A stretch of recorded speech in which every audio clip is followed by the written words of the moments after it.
Ada yang benci sama merokok nggak masalah, itu hak kalian. Gue lebih bermasalah sama orang-orang yang akunya pecinta rokok tapi masih suka ngerugiin perokok lainnya.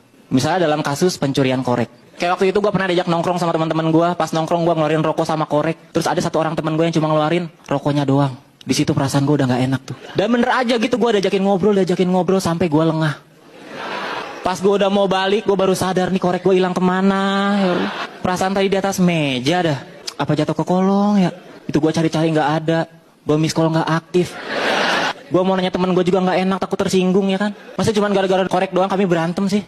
Akhirnya yang bisa gue lakuin apa coba? Ya udahlah, ikhlasin aja gitu. Yang jadi masalah adalah ketika gue udah ikhlas, beberapa hari kemudian gue nongkrong bareng lagi sama temen gue, terus gue ngeliat ada orang yang koreknya mirip sama kayak gue.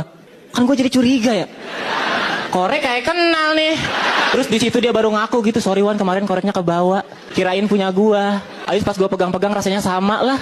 Alasan macam apa itu? Tapi dari kejadian itu gue jadi tahu ternyata rokok dan korek itu sama-sama berbahaya. Rokok itu bisa ngerusak badan, korek bisa ngerusak pertemanan. Makanya nih buat produsen korek gitu, next time kalian bikin korek, bikinlah korek dengan sistem keamanan yang jelas. Ya minimal bikin korek dengan password. Jadi kalau korek kita diambil orang, minimal di tangan pencuri korek kita nggak guna karena ada passwordnya. Gue kan nggak mau ketika gue nanti udah punya keluarga, terus diajakin nongkrong bareng sama teman-teman gue, bawa anak sama istri gue, terus tiba-tiba ada yang cuma bawa anaknya doang. Terus gue diajak ngobrol sampai gue lengah. Pas udah mau balik gue baru sadar istri gue kemana ini. Perasaan tadi di atas meja deh. Apa jatuh ke kolong ya? Gue cari-cari nggak ada. Gue mau nanya temen gue juga nggak enak, takut tersinggung. Masa cuma gara-gara istri kita berantem sih? Akhirnya yang bisa gue lakuin apa? Ya udahlah, ikhlasin aja gitu. Masalahnya yang gue takut, dianya terulang lagi gitu. Gue udah ikhlas beberapa hari kemudian. Gue nongkrong lagi sama teman-teman gue. Terus ada yang bawa istri bentuknya mirip kayak punya gue. Kan gue jadi curiga gitu ya. Istri kayak kenal nih.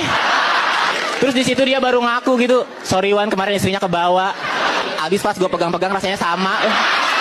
Alasan macam apa? Udah diapain aja istri gue sama lu? Belum diapa-apain Wan, masih utuh. Kok bisa sih? Ya kan gue gak tahu passwordnya. Nah, itu gunanya password ya.